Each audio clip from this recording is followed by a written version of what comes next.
Welcome to Link Together, a family center program. I'm so excited to have you along as we share our stories. Hello, I'm so glad that you're going to be with us today as we explore what it means to share your family's stories. Sharing stories is often one of the first things that families are asked to do. So what I really want to know is, how does it make you feel to share, very personal and sometimes very difficult stories? Sometimes telling that story or hearing somebody's story, you're right back in that moment. And again, I think there's an emotional cost to that, but I also think there's power in that too. So, how do you feel? How do you feel about it? Do you tell everything? Do you hold some back? I think it depends. I think it depends on the situation. It depends on who you're talking to, how comfortable you feel. For me, some of my stories and telling them is liberating. I have to work through emotions, and they do help me work through emotions. Sometimes it's scary, because you're vulnerable, and you don't know how someone's going to respond. Are they going to judge you? Are they going to think less of your children? Or, I don't know. It's kind of a strange thing. I think it just depends on the situation for me. But I have found them both to help me. They're helpful, but they are difficult to talk about.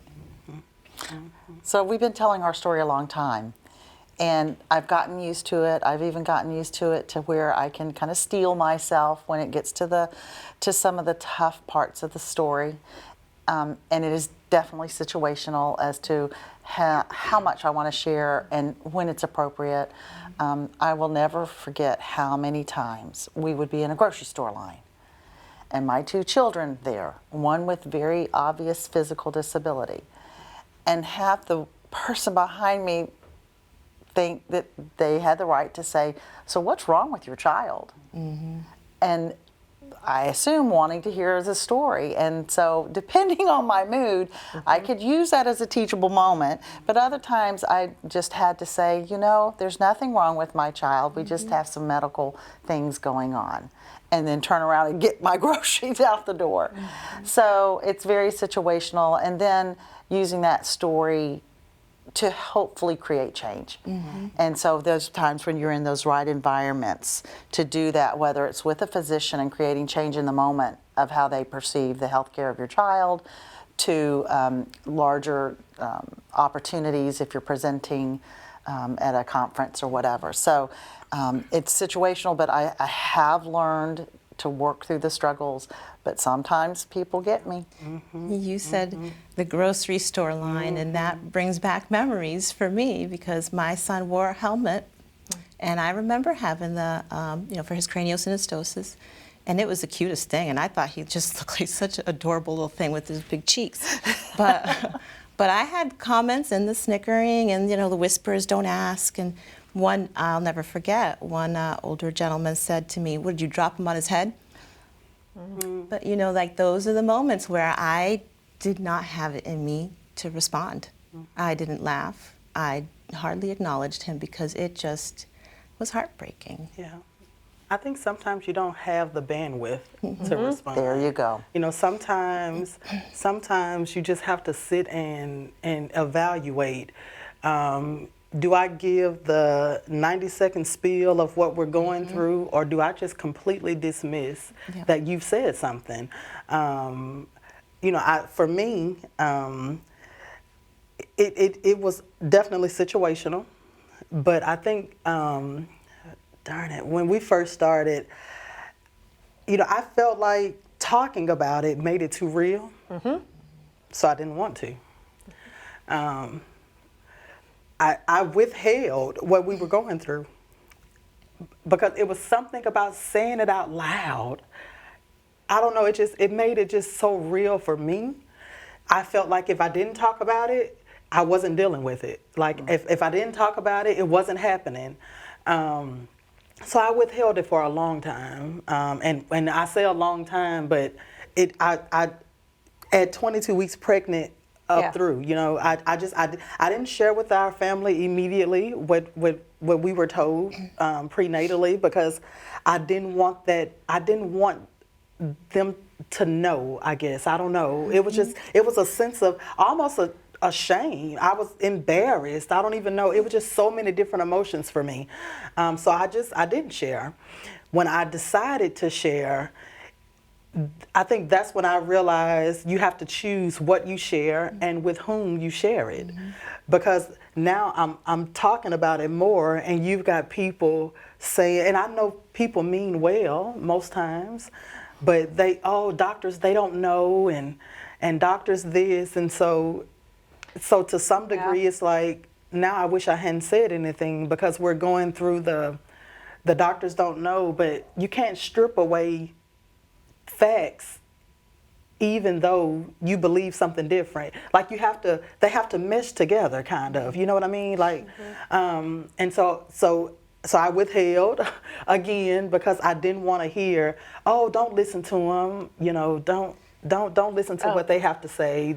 So they don't like know what they're friends talking or about. families were telling you Friends kind and of family, yeah, like, yeah. Oh, yeah. yeah, trust your instinct, you know. Trust your faith, trust your instinct. Don't worry about that. They don't know what they're talking about.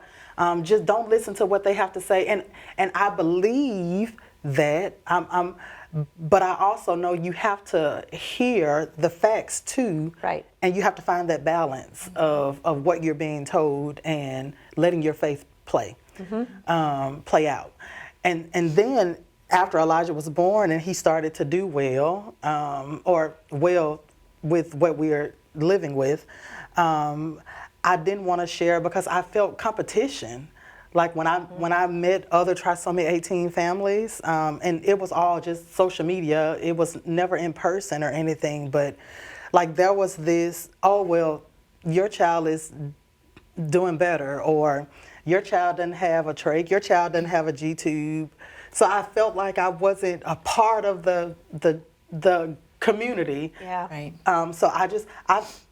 So it's very much situational, but a lot of the situation, it's not necessarily not wanting to share. It's really the feedback that you get from the people that you're talking to. Yeah, absolutely. And something you said really resonated with me as well. So again, I've talked about it. My kids are deaf, you know, but they did really, you know, they did well academically. They did well. So I almost felt like I wanted to withhold that, because first off, I didn't want others to feel badly, right? Like I really didn't. To me, it wasn't, and it's never been about like what they can or cannot do.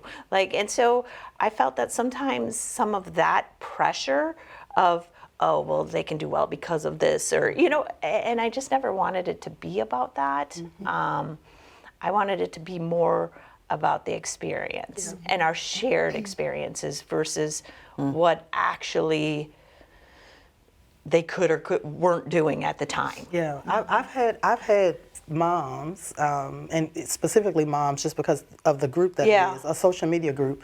I've had moms completely stop responding. Like they would ask a question, and I would try to respond to the question based off our experience. You know, something as simple as, you know, are there any moms who puree or blend for your child? Yeah.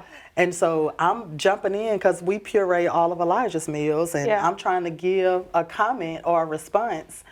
And she stopped responding because Elijah doesn't have a G-tube. Right. But the question wasn't about a G-tube. Right. The question was about, you know, something specific. Can they tolerate pureed food? Right. And so for me, but that it gives you this pressure of why do I even bother when you get these type of responses from folks? It makes it hard. It makes it. But I do believe that sharing is therapeutic. You know, I have found a lot of strength from sharing our journey, but it doesn't make it easier to share. There's some. Oh, go ahead. Well, go ahead. There's something you said about making reality or truth mash, right? That made me think about my son, who has an invisible disability, right? He has autism, and he does a great job at masking in school and in social situations. So people don't really see the struggles that he goes through internally and that we go through at home, and all of the different things that he's dealing with, sleep disorders and things like anxiety and things like that. So when I talked or have tried to talk to certain people, even certain family members, I get that, no, he's fine. My son does that too. Oh, no, you're imagining things. Yeah. So they don't understand or can really imagine what I'm talking about. Right. And that's kind of dismissive. Yeah. I don't like that. That makes me feel, very unappreciated, misunderstood, or, I don't know. But it's just such a negative feeling that I have learned with certain people. I keep my conversations to a minimum. I don't respond in the Facebook group. Yeah. Well, and I've experienced that too, because I have a son with very apparent disabilities and a daughter with non-apparent disabilities. And what I finally learned to say in sharing my story is saying, especially for her, because that is the exact same comment. Oh, all kids do that. Yes, but do all kids do it as much? Or you're seeing the tip of the iceberg. I'm seeing the 24/7. And to just say, I acknowledge you, I hear what you're saying, and yes, these are, many of us have these stories of a behavior, especially, it is usually around behaviors. Yes. And I just have learned to have to let some things roll off my back, because they are not my daughter's parent. They are not living with us and seeing those things. So that story, just, you have to realize that there's going to be some of that, and keep moving on. Yeah, thank you. And keep moving on. And the other part of telling about their successes, I'm proud of my children. I'm happy for their successes and their hard work to reach those successes. It has not been easy for them. And what that has been for us, we've had people come up to us to say, your daughter has given us hope. Her success within the spectrum that is Soto syndrome. We're excited that there are those possibilities.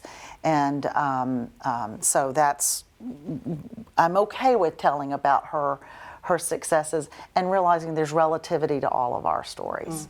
It's just all a relative thing. Yeah, that was, I was going to kind of mention that. So I think it sometimes depends upon the community you're kind of rolling around it, right? Yeah. So, or you're part of. That some communities have very strong feelings about the way you should be doing things or shouldn't be doing things, or choices that you should be making or not be making. I'm speaking from my experience and working with that. There's lots of conversations around whether deaf kids should be sign language or not sign language, or there's just lots of conversations around that, and questioning of parents' choices, and so it's a very difficult community to be a part of, and so I think there is potentially more holding back a little bit because of that, because again, I don't want to get into those discussions, because I really do feel that, whatever, as long as parents have all of their information and they kind of look at them and they make those choices that work for their families, right? So you kind of trust that, but so that can be hard. I think that's a really good point. I think that's why people shy away from communities, even if they're, even if it's their disease affiliation. Yeah. I think that's why people avoid them, because there's still this sense of judgment when you think. And comparison. Like I felt, I told my husband, I said, I didn't realize that we were entering a competition. My kid's sicker, or right. No, absolutely. I didn't realize that that's where we were crossing over into, but that's exactly how I felt. I felt like I was competing. I've even had someone say, "Oh, your child is doing well. My kid had the worst kind of trisomy 18. Oh my goodness. They're all the worst kind. Right. No, I know. It's a dark underbelly of that world. Right. It really is. And that's another, when you talk about the rest of the world, they have no clue that those are kinds of things that we're going through emotionally. Yes. And because if they have kids that don't have healthcare needs, that don't have a diagnosis with that rare tag or whatever, they're not realizing that that is the case. Or even just chronic care conditions like diabetes or asthma. Yeah, I was going to say it's really any. It's really anything. Any It doesn't kind even of have to be special- rare. Yeah, it's any kind. I've had a similar situation to yours, Sarita, where I've actually had people say to me, well, regarding my daughter who Yeah. has Down syndrome, who has visible disability, oh, she doesn't look like she has Down syndrome. She must have a very mild form. And it's just those are moments where I'm like, what? Yeah. I think we need to talk. About how it works, right? Let's go back to Genetics science 101. Yeah. Right. That I don't know. I think it's just because they're experiencing something different. They think your journey is easier when, I mean, like you just said, it's still the same hard road. We may be traveling a different path, but it all leads to Down syndrome. Right. It all leads to Exactly. trisomy 18. It all leads, It says we're all in the same storm. We might be in different boats, right? But we're all in the same storm We here. are. Like we are not competing. I say that all the time. We are not in the trisomy 18 Olympics. Yeah. We are not competing to win the race in terms of, our kid is doing better than yours. Right. Like that is not our goal. But I'm telling you, that's how folks made us feel. Yeah, I believe it. So the other part, I guess, of storytelling too is then for the greater good and improving and saying, let's hold hands through this storm. Let's Yeah. all come together through the storm and let's help those that don't have the kinds of experiences to help them learn. And so that's the other part of it, is that there's some things you roll off the back. And the other thing too is I've also had to learn to ask permission to tell that story. Some people don't want to hear the story. Sometimes they're not ready for the story. And then ask permission of my two now adult children. Do I have your continuing permission to tell our very vulnerable, very intimate stories? I go to board meetings and I'm expected to tell those stories or to committees or whatever. It's the rare occasion that I hear the medical professional bearing their soul Right. and telling their intimate stories. And guess what? They're getting paid a lot of money, and I'm not always getting paid anything to bring that level of unique expertise and that unique story that they're not going to get from anyone else, because it's my family, my story. And so that idea of bringing people along, but also expecting that there needs to be the respect and compensation for our willingness to do that. Value. Well, and sometimes when you're in those situations, like again, I've been here long enough, I've heard so many family stories that sometimes it's not my family story I tell at board meetings, but it's really like a collective of family stories, right? So That's true. there's a lot of shared experience here, or, that I go, okay, well, this is what I've heard. A lot of families tell me this. But I also, when you touched on like sharing these very intimate personal family stories, I often think about that, like, okay, so you've talked to me, you've heard 3 minutes of a very personal story, but really that's just 3 minutes of, whatever that story was about, right? It's not that collective. It's not really even my whole journey or my symbolic of our journey or where we are. That was just a moment in time. Right. And so sometimes I think we kind of lose that or miss that, and sort of as we go and sit on these boards or wherever in public present, and we just tell our story, but it's only like I said, like it's just a little piece. And so it's like, I don't want that to define me. I don't want it to define Or our children. or our children family or or other families, Yeah, right. so I do think that there is a struggle with that. It is. It's a balancing act of how you're speaking as that. The generalizations of many families have this versus this one piece of my story very much underscores where we are in this conversation or this piece of advocacy that we're working towards. And the stories are not always hard. I've got some very funny stories, joyous stories, poignant stories, but it's when to use the right one and when to have that kind of global, I'm now speaking on behalf of many families and many stories that have been shared with me. And I think that's a great point. I was actually thinking that same thing. I think if I'm doing a if I'm speaking and I'm presenting, what are we talking about? You know what I mean? Like, is this the 3-minute story of our journey because it fits this situation, or am I giving you the full scope of what we're dealing with every day, kind of thing? And I think sometimes, and it goes back to the respect of if the person wants to hear the story.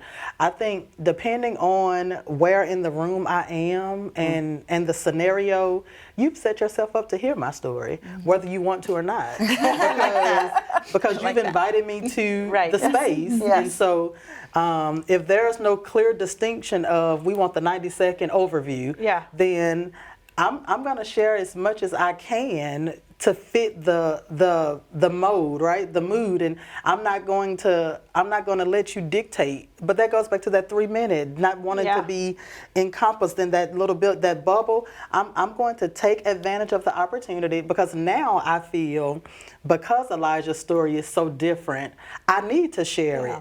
If I only touch one family, then that's great, but I'm not going to withhold our journey and his successes because I feel like somebody doesn't want to hear it. Don't ask me about it if you don't want to hear it. Don't invite me.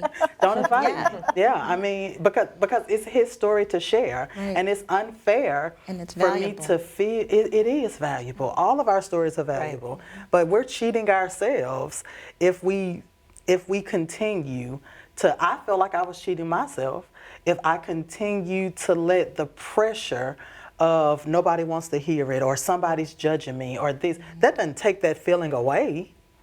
I just chose that I was going to share. Be comfortable with the uncomfortable. That's what I tell myself all the time. Yeah. Yeah, but hard. it is hard. It's still hard. And it is hard, and it is figuring out what you want to share and what piece you want to give, because I do feel that every time I do share some of our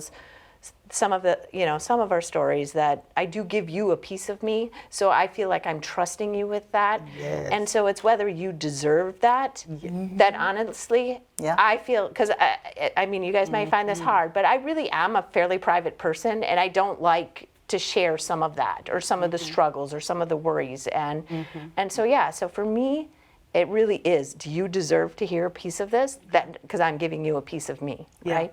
That's a really good point, though. That I'm super private like that too. It may not seem like it. I know, it's crazy the work we do, and we're out here like talking, and people crying over here, and people are gonna think like, no. Private, no. But I'm the exact same way, and I sit and because it's important to me to know, what are you going to do with this information? Yeah. What are you going to like? Am I wasting energy giving you this from my soul? I'm talking about, y'all know we pull it from our toes to share this. Am I wasting that time and energy when folks are not doing anything with that information? They're not using it to make something better. They just invited you to check a box off, or whatever the case may be. I hope that we are the seeds that are getting planted. There's times where you feel like that. Yeah. But who knows, 3 years from now, they're going to remember our stories. Yeah. And it's a seed you've planted now that might not germinate for a long time, or that pebble you drop in the pond, and you don't know where all those concentric circles are going to go. But I resonate with you, Molly, and saying that's a piece of me. You now have it. Yeah. And that I hope that even just one family, that there might be something for them there. Yeah. Or one physician or one teacher. Make That's Yeah. the vulnerability that Marisol mentioned. It is. It So, is. well, I hold all pieces of you, and I freely give those little pieces of me to you. So thank you for being part of this and trusting us with that. So thank you. Thank you. Thank you for giving a piece of yourself to me. I know. Thank you. The great conversations that we had today is supported by the Health Resources and Services Administration of the U.S. Department of Health and Human Services as part of the work of the National Genetics Education and Family Support Program.